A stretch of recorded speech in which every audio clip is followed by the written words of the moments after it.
ቀዳማዊ ባስልዮስ ርእሰ ሊቃነ ጳጳሳት ዘሀገረ ኤርትራ፣ ብፁዕ አቡነ ጳውሎስ ጳጳስ ሀገረ ስብከት ኤውሮፓን ዓባይ ብሪጣንያን አባል ቅዱስ ሲኖዶስ፣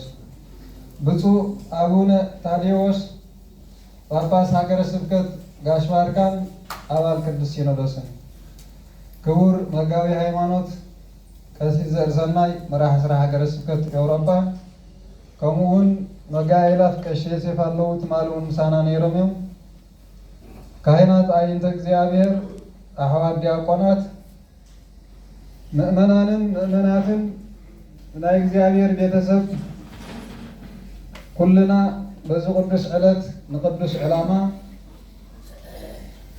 አብዛ ቅድስቲ ቤተ ክርስቲያን ብስም አዴና ቅድስተ ቅዱሳን ንጽሕተ ንጹሐን ድንግል ማርያም ወላዲተ አምላክ ዝተአከብኩም ብሓንዳ ሓዲርኩም ብሓንዳ ሓዲርኩም ብሓንዳ መፂኹም ብሓንዳ ኣለኹም ሕራይ አቀዲመ ነቲ ሕያዋይን ርህሩህን ዝኾነ ጎይታ ሰማይን ምድርን መንግስቱን ዘለዓለም ግዝአቱን ውሉድ ወለዶ ዝኾነ ጎይታናን አምላኽናን መድሓይናን ኢየሱስ ክርስቶስ አቦ ሰንበት ጎይታ ምሕረት ነዛ መዓልቲ እዚኣ ባሪኽን ቀዲሱን ስለ ዝሃበና ክብርን ምስጋናን ይብፅሓዮ። ነታ ቅድስተ ቅዱሳን መልእልተ ፍጡራን በተተት ፈጣሪ ዝኾነት አዴና ቅድስተ ቅዱሳን ንጽሕቲ ድንግል ማርያም ወላዲተ አምላክ ክብርን ምስጋናን ይብፅሓያ። ንኩሎም ቅዱሳን እግዚአብሔር ክብርን ምስጋናን ይብፅሓዮም። ከምኡ ከዓ ንብፁዕ ወቅዱስ አቦና ምስ ኩሎም ብፁዓን ሊቃነ ጳጳሳት ምእንታና ዝደኽሙን ዝፅዕሩን ምእንታና ዝጽልዩን ዘማልዱን ክብርን ምስጋናን ይብፅሓዮም። ይሄ ይሰኒ ሕጋ አፉከ እምአእላፈ ወርቅ ወብሩር ኢሉ ዳዊት ነቢየ እግዚአብሔር። ካብ ብዙሕ ገንዘብን ካብ ብዙሕ ብሩርን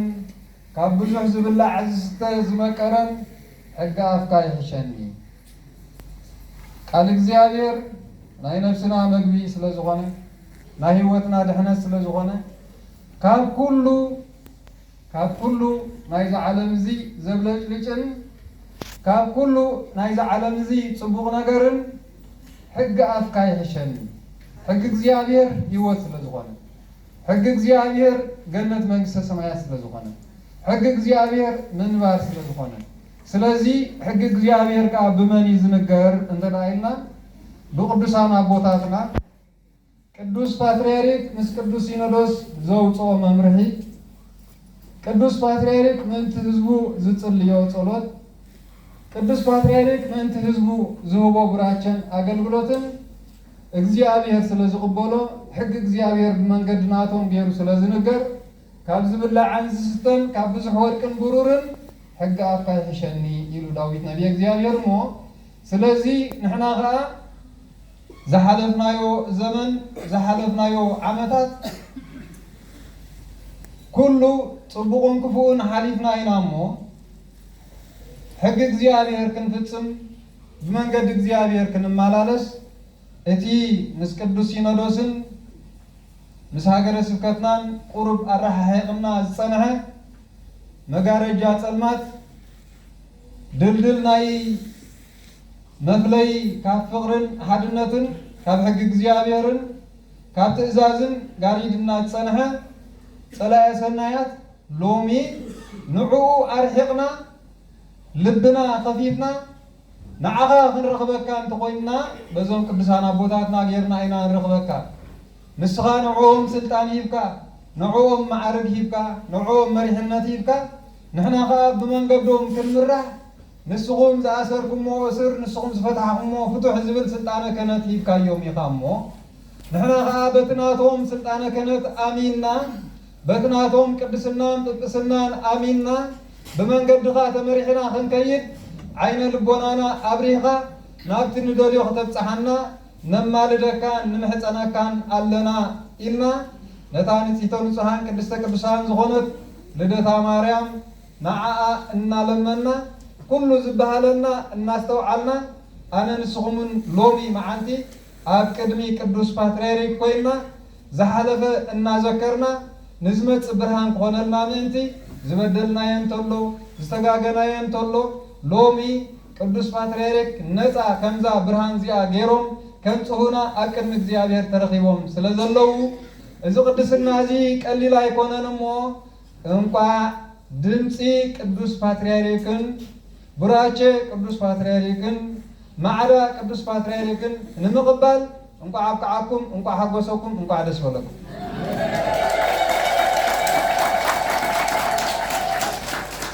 ድምፂ ናይ ኣቦና ካብ ዝስማዕ ቡራቼ ናይ ኣቦና ካብ ዝወሃብ ዓመቶም ገይሮም ኣለዉ። ብፁዕ ወቅዱስ ቀዳማዊ ባስልዮስ ካብ ዝበሃሉ ድሮ ዓመቶም ቀሪቡ ኣሎ። ኣብቲ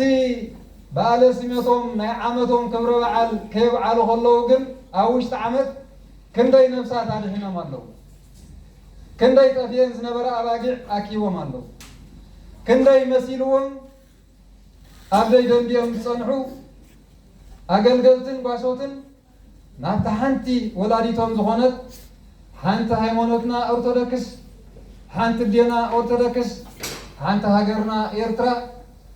ምንም መንገዲ ኣጥፊና ተጋጊና እንተጸናሕና ሕጂ ግን ናብታ ወላዲትና ዝኾነት ኦርቶዶክስን ናብታ መቃብር ኣቦታትና ዘለዋ ኤርትራ ሃገርናን ናብኣ ክንምለስ ኢና ኢሎም ድምፂ ናይ ኣቦኦም ሰሚዖም ኣሽሓት ድሕነት ረኺቦም ኣለዉ እሞ ንሕና ከዓ ሎሚ ተኻፈልቲ ናይ ዝበረኸትን ተኻፈልቲ ናይ ጸጋን ኮይንና ኣለና። ብዓይኒ ሞባይልኩም ሎሚ ጽቡቕን ሕማቕን ኣብ ደቂቕ እትፈልጠሉ እዋን ኢና በፂሕና ዘለና።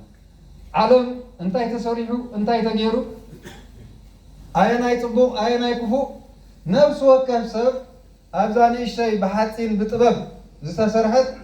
ኣብኣ ስለ ዘሎ ኣብ ነብሲ ወከፍ ገዛና ኣሎ። ብፁዕ ቅዱስ ኣቦና ኣብ ሃገረ ኤውሮጳ ከምቲ ትማሊ ዝገለጽናልኩም ዝህብዎ ጸንሑ ቡራቸን ዝተሰምዖም ሓጎስን ዝረኸብዎ ህዝብና በረኸትን ህፃናቶምን ዓበይቶምን ብዘይ ኣፈላላይ ከምዚ ዑደት እዚ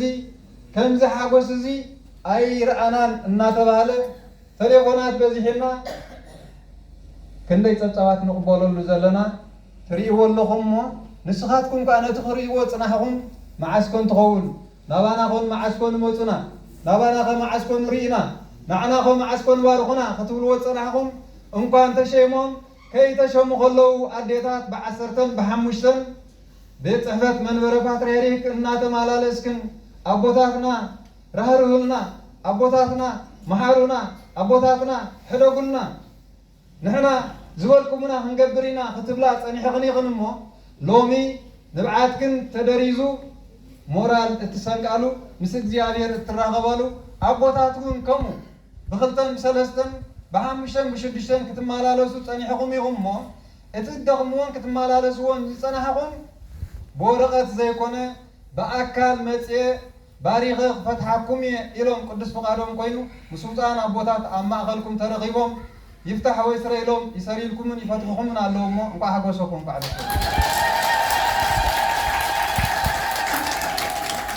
እዚ ቀሊል ነገር ኣይኮነን፣ ቀሊል ነገር ኣይኮነን። ካባኻትኩም ካብ ኣቦታት ነዚ ብሕልና ንኸዶ ዘለና መንገዲ ሲ ከመይ ዓይነት ኮን ኸውን ኣንተ ኣምላኽ ናብ ቅኑዕ መንገዲ ምርሓና ካብ ኣዴታት እናነበዓ ንብዓተን እናነፀጋ ትማል እውን ንብዓተን እናነፀጋ ተቐቢለን ሎሚ እውን ብሓጎስ ንብዓተን እናነፀጋ ኣርፊደን እሱ ስለ ዘሎ እቲ ጸሎት ከይጠፋእና ኣኪብና ጸኒሖም ስለዚ እቶም ነዚ እናደለይዎ ነዚ እናባሃግዎ ኣብ ዝኽበፅሑ እናሓሰቡ ጸዋዓይት ናይ እግዚአብሔር ኣርኪቦም ናብ እግዚአብሔር ከይዶም ዘለውን በኣካለ ስጋ ምሳና እንተዘየለዉ በኣካለ ነብሲ ምሳና ኣለዉ ብመንፈስ ምሳና ኣለዉ እቶም ኣቦታትና ግዜ ምእንታኹም ዝደኽሙ ዝነበሩ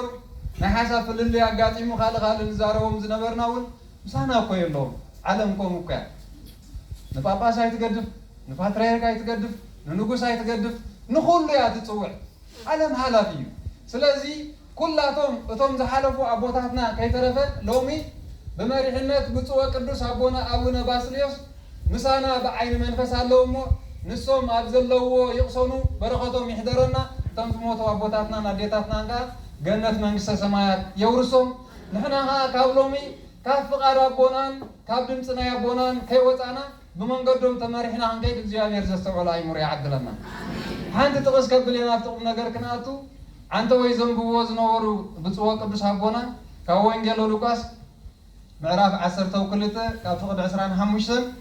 ኣብ ናይ ቅዳሴ የንብቡልና ነይሮም መቸም ቤተክርስቲያንና ቀብዮ ታቦትና ቀብዮ በዓሎም መራح ኮይኖም ቀዲሶም ነቲ ቦታና ሁሉ ነገር ምስቆጥሩ ረጊጾም ባሪኾም صلاة كاب زغطر هم زرحت جيرهم بعلهم قدوس يلهم أهدوا أبيلهم قديسهم إجزيهم هرنا يلهم صلاة نسها أبصيهم سريت جيرهم إذا خبر خلوا قليل نجار هيكونن أبا أنت أعتبر نيرة أب سما يزول أبوهم زي نسخاتكم اتدلي وزبلة كي لما نكون مخلوهم يفلتوا سلازي اتدلي وزبلة كل خونلكم يو أمه نسخاتكم سي منجستون صدقون لا أدليو منجستون صدقون ترى أدليهم كله اتنعهم زخون زبلة هو سخكم هو هواكم نحن خالد زيادير ندلي زبلة نحن نعنا زخوننا ندلي زبلة كم نحنا نحسبه كم نحنا ندلي تتخون علم حدا سكنا برونا يمغادا وين المرات راح مغنى الزعلم وين هفتامات راح مغنى الزعلم نايكون نجار كتخون مخالف نيرا جن نحنا خنبرو لزقبانا እግዚአብሔር አምላክ ስለዝፈልጥ ከይለመና ይخلنا ናዕና ዘድልየና ነገር እግዚአብሔር ስለዝፈልጥ ንስኻትኩም መንግስቱን ጽድቁን ጥራሕ ድለይ መንግስቱን ጽድቁን እንተዳ ደሊኹም መንግስቱን ጽድቁን እንተዳ ሓሲብኩም እትኻልኻ ኩሉ ኹሰኹም ይኹሉ ኾነልኩም ዝብል ስለዚ ንስኻትኩም አንታንኡስ ሞጓዘ አይትጠራጠር አይትፍራህ نوس مقاسة قبل كله مجمريا نقدس أبونا دهراي باباسات دهراي نخانات لزقون نسخة قاسة أقامه أي تتاراتر يتي خلو نجار توم هزبها أنتايك مقابيوم أنتايك ولعيوم أنتايك صوتيوم نابيك خوديوم يلكا أي تحسب سلازي أنا زيادة مساحة سلازلقو زدالي وزبلون أنا سلازفلت كل خوان اللومي سلازي نسخاتكم جن حسابكم أفتي تاتنكم كنان كرهو زيكل ገንዘብኩም ሀብትኩም አቡ ኸውን አለይ እግዚአብሔር ገንዘብ አይበላል እግዚአብሔር ገንዘብ ዝቅበል አምላክ አይቆናን ግን ልብኩም ኣብ ሰማያት ይኹን ኣብቲ ልብኩም ዘሎ መዝገብኩም አው ስለዝኾነ ንስኻትኩም ኣብቲ ጻጸ ቁንቁነ ሰራቂ ኸልዖ ዘይክል አው እንተላቀሚትኩሞ ጽባሕ ንጎኻ አንሱ ካልሕነኩም ማለት ስለዚ እዚ ቃል ወንጌል እዚ ከምብቡልና ከለው ሎም መዓልቲ ንደልየ ዘበለ እንታይ መንግስቲ አምላኽን ጽድቁን ጥራሕ ኢና ደሊና መንግስት አምላኽን ጽድቁን እንደሐድ አለሊና መንግስት አምላኽን ጽድቁን ከረከብካ በናያ ቦና ፍቃድን በናያ ቦና መሪህነትን ተዳኸይና መንግስትን ጽድቁን አቅድሜና አለው ማለት እትዝ መጽናትናዮ ምጽዋት እትዛሃብናዮ አማ እትንጽልዮ ጸሎት አቅድም እግዚአብሔር በቁዕ ኮይኑ ድህነት ክህበና ይኽእል ኩላትና ገዲፍና ይናንከይ ተማሊና የነኸይድ ነገር የለም ስለዚ ከምቲ ተማሊ ዝተማሃርናዮ ከምቲ ተማሊ ዝተባሃልናዮ نقدس أبونا اتخلوا ذهابكم وريتون اتخلوا زغلتكم حاجوسن أبتحنا اللومينا وموزهم هزبي كم زغيرهم بحاجوس كم زغاب كونا تباهيلو لومغا بعلوم نتيوم أفدق خفيزهم قداسيا قديسهم يبارغون اللومو برغتهم يحضرنا زيابير مسكولاتنا يكون سلازي من قد ديرنا كي تداخينا كريستوس على العالم سورده حق سرعاتني تقيل مالك بز غيركم نهزبهم تمرهم كم زغيركم تخلوا تايلو مصوات ميهرو صلوت ميهرو فقر ميهرو حدنت ميهرو تصاورنت ميهرو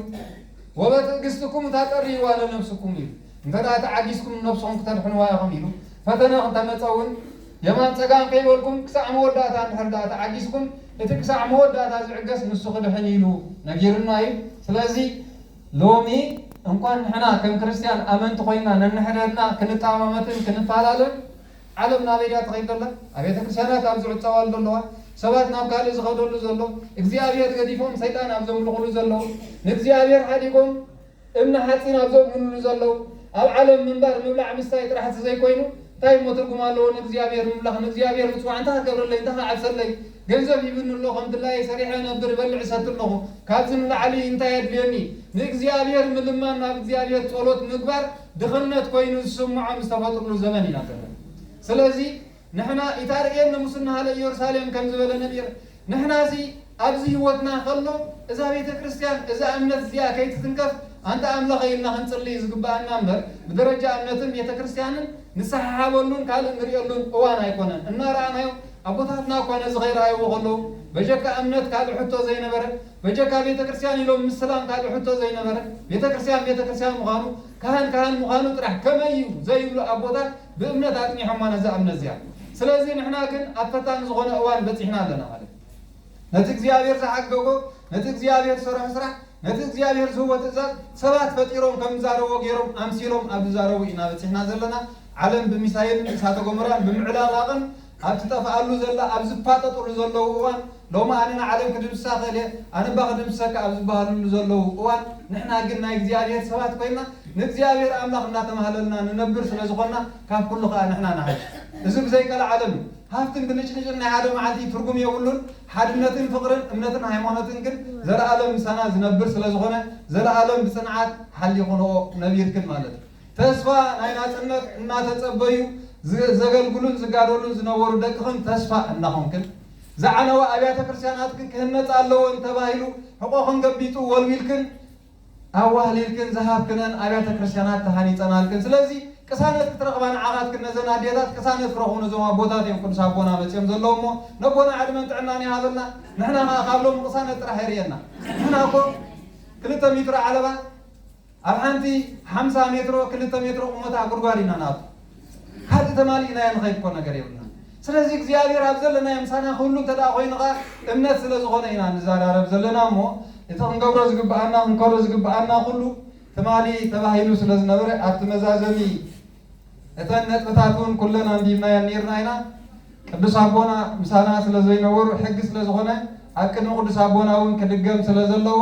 اتنت بتاعت كندقمانينا منالبات حد غلطون تمالي زينوركم يرئ سلازلو اتمساما معنا يتبنا انتايو متقالليو نحنا كان حق قدس ينادوس كنوت عين دلدن أب أوروبا أستاذ كلتن إتي أبيات كريستيانات اللوا كابزن كلتن إتي أبيات كريستيانات لدتا ماريام ميلانو جماريت ناي كلن زنبرت دحر كلن كتكون عين دليانينا كمان حق لبسات كيد من قد حقات مالالس إنان دلي أبوتاتنا غطسليلا أباسات متيوم كقدس لا أكبر خوا إنان دلمبر تفلينا نخلولو من قد يلم نايز حالفة انت بفلتات انت زي بفلتات زتقبره كله حديكم لو ممكن مسكدسين رسنان هاجر سكتنان نوس هاجر سكتنان كم كلن أبيات كريستيانات كن كيد مخالنا نرجع بتقولكم زملي نيروتي متقال الحسابات سلازي تنت بتاعت كتكساس لزلون كا كنت تقصنينا مالت بتعرسنا قدسين رسي زبل قداماي بيت كريستيان لدتا مريم كابتي قدم حجي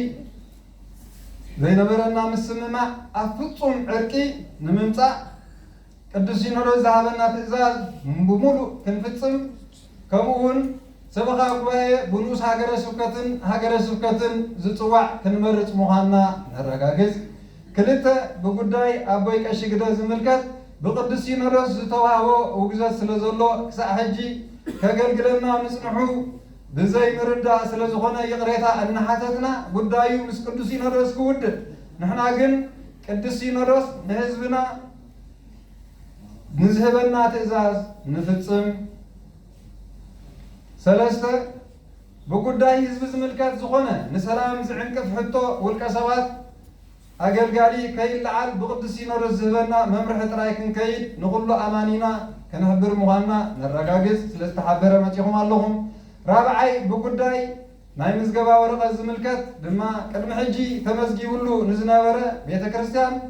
هاجر سبكت ادنيعو كم كلن ابيات كريستيانات مكيار ناي مزغبا نغبر مخانا نحبر كم كلن ابيات كريستيانات دما اوروبا زركبا كنمزغب مخانا نراغاغز حموشه اغلغالي كان بقدس ينورس كمدبلنا هاجر سبكتون بزهبنا غزياو كان كنغلغل كنصنح شدشة كله صبصابنا نحزبنا نغيرنا نتا بابلوتو قدس ينورس تمرت سبخا غواي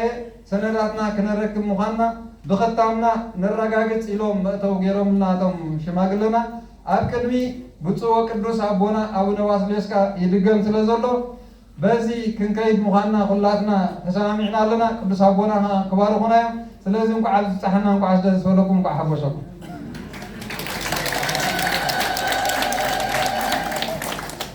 እተነጥብታት አጠቃሊልና እንታይና ንብል ዘለና ቅዱስ ሲኖዶስ አይረሓቆኩም እንጸኒሑ ንስኻትኩም እውን ካብ ቅዱስ ሲኖዶስ አይረሓቁም ትእዛዝ ስለዘይተተግበረ ግን እቲ ትደልይዎ ሕቶታት ክምለሰልኩም ኣይጸንዐን ምክንያቱ ናይ ቀብሪኹን ናይ ሓዘን ናይ ካልእ ኩሉ ኩነታት ኣብ ሽግርን መከራን ወዲቕና ክንፀንሐና ኩላትና ንኩላትና ርዲ ንስኹም ጥራሕ ኣይኮንኩም ወዲቕኩም ፀኒሕኩም ካባኹም ንላዕሊ ንሕና እቶም ኣብ ቤት ፅሕፈት ዘለና ምዃንና እውን ክንጠቅስ ፀኒሕና ኢና ኣቦታት ዕረና ጣዕሞም ሕጊ ከልውሱ ምእንቲ ኣንታ እሞ ኣፍ ደገ ክትከፍልሉ ነቲ ካልእ ብቅዱስ ሲኖዶስ ተማእዚዙ ዘይከይድ ምኑስ ሃገረ ስብከት ብሃገረ ስብከት እንዳይመፅእ ንሕር ኮይኑ እንታይ ክኸውን ስለዚ ሃገረ ስብከት ዘይደገፎ ንስ ሃገረ ስብከት ዘይደገፎ ድጋፍ ተቐባልነት የብሉን ተባሂሉ ነብስናን ነብሲ ውፀትናን ዓድናን ከባቢናን ኩላትና ተለኻኺና ፀኒሕና ኢና እሞ ስለዚ ሎሚ ንህልዋትን ንምውታትን ስርየት ዝግበረሉ ኢና ደረጃ በፂሕና ዘለና ሓውና ኣቦ ቀሺ ግደውን ትማሊ ኣብ ቅድሚኹም ተዛሪብ እዩ ነፃኹኑ ኣነ ንኽህነት ከማን ብቑዕ ኣይነበርኩን እግዚኣብሔር ፀዊዕን ንመፅእ ኣቦታተይ ከዓ ሂቦምኒ ብትእዛዝ ኣቦታተይ ክኸይድ ብኣይ ኣይትሕሰቡ ፀገም የብልኩምን ኣነ ዝወሃበኒ ቆነናን ነስሓን ቅዱስ ኣቦና ክቕበል እየ ስለይ ግን ኣይትሕሰቡ ነፃ ኾንኩም ስለ ቤተክርስትያንኩም ሕሰቡ ኣነ ንኽህነት ብቑዕ ኣይኮንኩ ክህነት ማለት ተሓታትነት ተሓታትነት ሓጢአት ናይ ሰብ ትስከም እምበር ትረብሓሉ ነገር የብልካን ካብ ክህነት ስለዚ ኣነ ምስኦም ተዳዳድየ ኸይድ ኣብ ቅድሚኹም ክነግረኩም ፀኒሑ ማለት ሕጂ እውን ኣብ ቅድሚ ቦና መፅኡ እቲ ትህውን ቆነና እቲ ትህውን ነስሓ ነብሰይን ስጋይን ኣብ ኢድኩም ኣሎ ከም ፍቓድኩም ክኸይድ ኢልኻ ኣብ ቅድሚ ቦና መፂኻ ክዛረብ ፀኒሑ ስለዚ እግዚኣብሔር ኣምላኽ ተኸፈላለየና ፀንሐ ንእሽተይ ናይ ፀልማት መጋረጃ ቀንጢጡ ናብ ብርሃን ኣብፅሕና ስለ ዘሎ እተን ተዋሂበን ዘለዋ ነጥብታት ንሰምዐና ኣለና ብሕጊ ምኻድ ማለት እንታይ ብሕጊ ቃልኣዋ ንኻልእ የለን እኮ ሓድሽ ዝወሃብ መምርሒ የለ ሓድሽ ዝወሃብ ትእዛዝ የለ ንስ ሃገረ ስብከት ኣብ ማእኸልና ኣሎ ሃገረ ስብከት ኣብ ማእኸልና ኣሎ ንስኻትኩም ጉዳይ ብዓብዩ ብፁዕ ኣቡነ ጳውሎስ ጳጳስ ሃገረ ስብከት ኮይኖም ኣብ ማእኸልኩም ዝርከቡ ስለ ዝኾኑ ገንዘብ እንተሃለወ ንዓኹም ህንፃ እንተሃለወ ንዓኹም መምርሒ እንተሃለወ ንዓኹም ካብቲ ናትኩም ዝውሰድ ወላ ሓንቲ ነገር የለን ካብ ካልእ ዝወሃብ በረኸት ንዓኹም ዝውሰኸኩም እንተዘይኮይኑ ካባኹም ናብ ካልእ ዝውሰድ ነገር የለን እሞ ስለዚ መምርሒ ቅዱስ ሲኖዶስ ተኸቲልና ክንከይድ ዝብል ተሓለ እቲ ካልኣይ እውን ካህን ይሰደደልና እውን ክትብሉ ፀኒሕኩም ኢኹም ካህን ክስደደልኩም እንተኮይኑ ብሃገረ ስብከት ተማእዚዙ ብንኡስ ሃገረ ስብከት ተማእዚዙ ኣቦታትን ክትጓሰዩ ስለ ዝደሊኹም ካብ ሻራን ካብ ኩሉ ነገርን ነፃ ኮይኑ ሓደ ካህን ጥራሕ ኣይኮነን ዘድልዮ ለዚ ቤተክርስትያን እዚ ኣብ ኩለን ሃገራት ኣውሮጳ ኸይድና ካብ 5-6 ላዕሊ ካብ 10 ላዕሊ ቤተ ክህነት ኣለዎ መልአን ኩለን ኣለወን ንስኻትኩም ግን በቃ ማምጣ ምኻልን ስለ ዝኾነ ውሕዳት እዮም ፀኒሖምኹም ካህን ክምደበልኩም ምዃኑ ተነጊሩ ኣሎ ሽማግለኹም ሰበኻ ኮይ ባዕልኹም ዝመረፅኩሞም ፀኒሖም እዮም ኣፍልጦ ብሃገረ ስብከት ንኡስ ሃገረ ስብከት ዘለዎም ክኾኑ ስለ ዘለዎም ግን እቲ ናይ ምርጫ ስራሕ እውን ሕጂ ክንከዶ ምዃንና ፀብፃብ ምንጋር ማለት ንዓና ንምስማዕ እቲ ዘለኹም ትኸድዎ ዘለኹም ኩነታት ከዓ ንዓኹም ንምፍላጥ እምበር ፀብፃብ ተፀብፂቡ ገንዘብ ተነጊሩ ካብዚ ክውሰድ ወይ ከዓ ዝትንክፎ ሰብ የለን ናይዛ ቤተክርስትያን እዚኣ ምዃኑ ካልእ በዚ ምክንያት እዚ ክልተ ቤተክርስትያን ተመስሪቱ ፀኒሑ ኣብትን ኣብዝን እዛ ቤተክርስትያን እዚኣ ርእሳ ኺኢላ ትኸይድ ታብኡ ዘለኻ ርእሳ ኺኢላ ትኸይድ ፍቕርኩም ሓድነትኩም ግን ከም ቀደምኩም ብሰንኪ ቤተክርስትያን ሰብ ክፈላለ ኣብ ሓዘን ክትፈላለዩ ክትተሓማመዩ ተረጋጊፅኩም ክትኸዱ ንምንታይ ብሰንኪ ቤተክርስትያን እንዳተሓማመኻ እንዳተባኣስካ ተረጋጊፅካ ክትከይድ ጉቡእ ኣይኮነን ንዖም መልእኽቲ መሓላሊፍና ኣለና ብፁዕ ኣቡነ ታዴዎስ ንሰራሕተኛ ሃገረ ስብከት ኣብኡ ኣለዉ ንዕውን ምክርን ማዕዳን ይህቡ ኣለዉ ንሕና ከዓ ኣብዚ ምሳኸም ኣለና ሎሚ ጉዳይ ቤተክርስትያን ዝምልከት ንቅዱስ ፓትርያርክ ጥራሕ ትምልከት ንውፃእና ቦታት ጥራሕ ትምልከት ንሳቶም ተሳሎም እንተኢሎምና ንሳሎም ንሶም ተመሪሖምና ከዓ ንኸይድ ተማጉትካ ንሓላፍ ገዛኻ ከማን ተማጉትካ ካብ መንግስቲ ወፂኻ ትኸዶ ነገር የለን ስለዚ በቤተ ክርስቲያንኩም ሒዝኩም ብፍቅርን ሰላምን ትነብሩሉ መንገዲ ክትፈጥሩ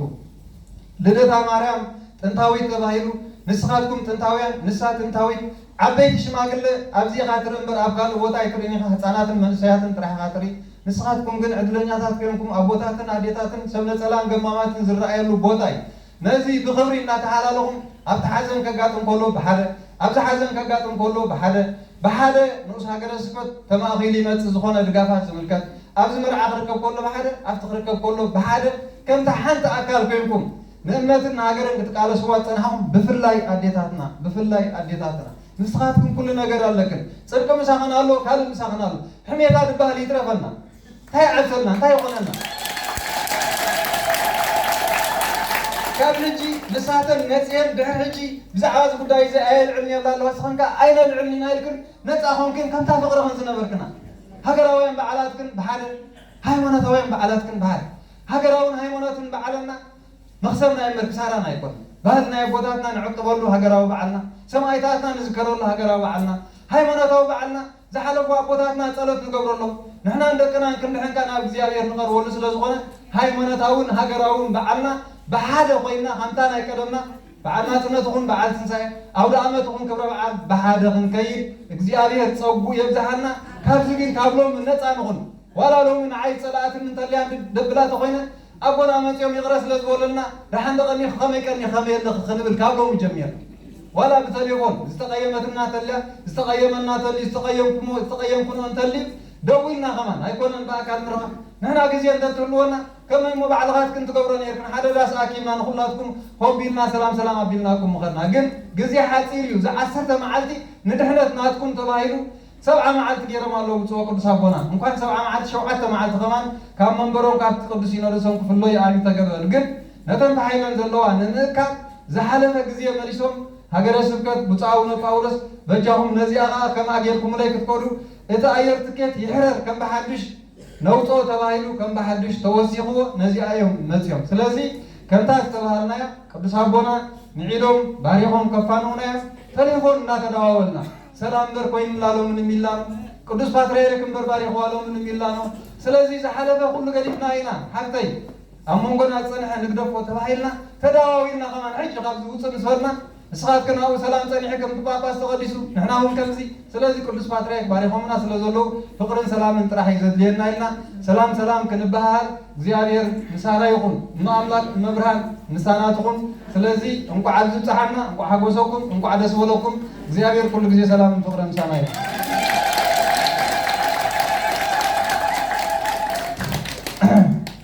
اتوم عبقر قلوت صنعهم اتوم كسرمت صنعهم لبيت كريستيان يوم تصنعهم لبيت كريستيان يوم تقول تصنعهم كل أقولنا إخزيابير زقبولو نحن أقول جلنا سمايا وعسب لنا مدراو حلافي ولا حد ترجم يقولون لو مبلي حد صباح تأمي لو متخلين كات صباح تعرف لو متحبيس كات صباح تحزن لو محاجين كات صباح تحوس أتا زي تحلل حنسا مساعتها زي توصل مسمامو كان زي تقرر لا برهان مساعتها تصل ما زي تري لا منقص سمايات كن بسرعة سلا تركب بسعر سلا تركب سعركم وزدخونكم እግዚአብሔር ይቀበለልኩ እጅግን ቅዱስ አቦና ሀገረ ስብከት አብዝሎ ንስ ሀገረ ስብከት አብዝሎ ናፍቲ መሪሕነት ይናኸናቱ እቶም ዝምረፁ ሃባኹም እዮም እቶም ትመርፅዎም ከዓ እስኻትኩም ኢኹም እቲ ትእዛዝ ኣብ መሓሊፍ ይፈፀንሐ ቅዱስ ሲኖዶስ እዩ ነቲ ትእዛዝ ዘልዕሎኻ ቅዱስ ሲኖዶስ ስለ ዝኾነ ቅዱስ አቦና ኣብዚ ስለ ዘለዉ ሕጂ ንስኻትኩም ባዕልኻትኩም ሕፅያት ኣቕሪብኩም ባዕልኻትኩም እዞም ዘለዉ ዝትኩ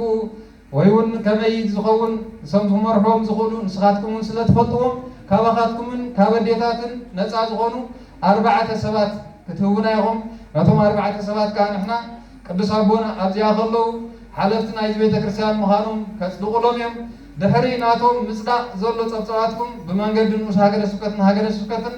ምስኦም ተመዝጊቡ እቲ ዘሎ ወረቓቕቲ ግን ኩሉ ሎሚ بسلام تعاتينا كنعاتو مخانا يناتي ناي موداتا بزيحنا زلنا سلازي ناو كنوقع عزينا نازز قبرقن ويزوم شماقلت سنحهم أكارانبتي أكلتيو